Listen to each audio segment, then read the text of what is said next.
স্বাধীনতার পর প্রথম বাজেট ছিল ৭৮৬ কোটি টাকা। আজ আমরা ৯,৩৮,০০০ কোটি টাকার বিশাল বাজেট দেখলাম। সাধারণ মানুষ আসলে এত কিছু বুঝে না। সাধারণ মানুষ বুঝে না যে বাজেটের আকার কত, রাজস্ব ঘাটতি কত, জিডিপি প্রবৃদ্ধির হিসাব তারা বুঝেন না। কিন্তু মানুষের যে চাওয়া পাওয়া থাকে সেটি হলো যে তাদের মূল্যস্ফীতি কমবে কিনা, জিনিসপত্রের দাম কমবে কিনা। এবারের বাজেট আসলে আপনারা কেমন দেখলেন? আমাদের যে অর্থনীতি আছে, এই অর্থনীতির পাবলিক এক্সপেন্ডিচার, যেটা বাজেট নিয়ে আলোচনা করি, সেইটার অংশ হচ্ছে 12 থেকে 14%। এর বাইরে বাকিটা হচ্ছে ব্যক্তি বিনিয়োগ। ধরেন গনি মিয়া একজন কৃষক যে উৎপাদন করে, উনিও তো বিনিয়োগ করছেন, উনিও তো উৎপাদন করছেন। হ্যাঁ, এখন গনি মিয়া কৃষকের জন্য এই বাজেটে কি আছে? এই বাজেটে আছে যে ওনার সেচটা কি উনি সুলভে দিতে পারবেন কিনা, ওনার সোলার ইরিগেশনটা এবারে উনি ঠিকমতো পাবেন কিনা, ওনার ডিজেলটা কম লাগবে কিনা, তাহলে উৎপাদন খরচটা কম। সোলার ইরিগেশনটা যদি উনি দিতে চান, তাহলে এইখানে বিজনেস মডেলটা কি, উনি কিভাবে ফাইন্যান্স অ্যাক্সেস করতে পারবেন। এই জাতীয় জিনিসগুলো, প্রণোদনাগুলো, উৎসাহগুলো আমাদের সরকার দিয়ে থাকেন। অর্থাৎ পাবলিক এক্সপেন্ডিচার শুধু ব্যয় অর্থে না, নীতি কৌশল অর্থেও পুরো অর্থনীতিকে আসলে একটা দিক নির্দেশনা দেয়। সেই জায়গায় এই বাজেটের একটা খুবই গুরুত্বপূর্ণ একটা দলিল, আপনি ব্যয় অর্থে না ধরলেও।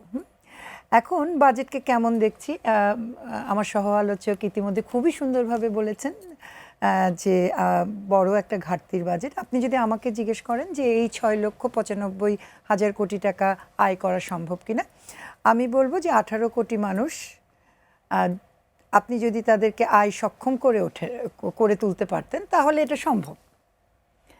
কিন্তু বাস্তবতা আসলে কি বলে? আমাকে তো সম্ভব অসম্ভবটা তো কিছু অন্তর্নিহিত অনুমিতি রয়েছে না। আমার স্বাধীনতার পর থেকে এই যাবৎকালে কর আদায় করবার যে প্রবৃদ্ধি, সেই প্রবৃদ্ধি গড়ে যদি ধরেন তাহলে 10 থেকে 12%। এই বছর 100 টাকা আমি আদায় করতে পারলে পরের বছর 110 টাকা বা 112 টাকা আদায় করতে পারি। 2010-এ শুধুমাত্র আমরা 22% প্রবৃদ্ধির এটা পেয়েছিলাম কর আদায়ের ক্ষেত্রে। কেন? কারণ 2008-9-এ পুরো পৃথিবীতে যে বিশ্ববাজারে যে দরটা বেড়ে যায়, তার ফলে বাণিজ্যের আদান প্রদানে আমি কিছু আনি কিছু দেই, এখানে যে শুল্কটা, এই অতিরিক্ত দাম বাড়বার কারণে যে শুল্কটা আসে, সেটা একটা প্রধান নিয়ামক হিসেবে থাকে। 22% আমি আয় করতে পেরেছি প্রবৃদ্ধি। এখন এইবারের লক্ষ্যমাত্রা আগের বছরের তুলনায় 45% বাড়ছে।